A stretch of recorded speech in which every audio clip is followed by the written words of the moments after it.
Hi, today is September 12. Magtuturok tayo ngayon ng gamot sa baboy. Ito yung first time namin na kami mismo yung magbibigay ng gamot sa baboy. Kasi overdue na siya, as in super duper overdue na.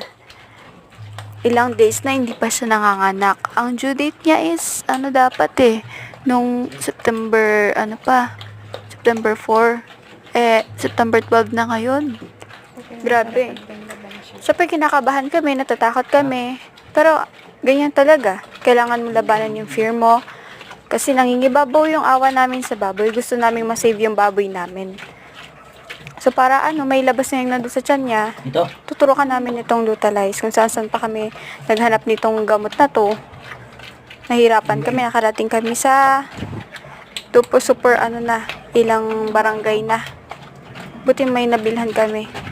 Up to 3 days daw ang effect.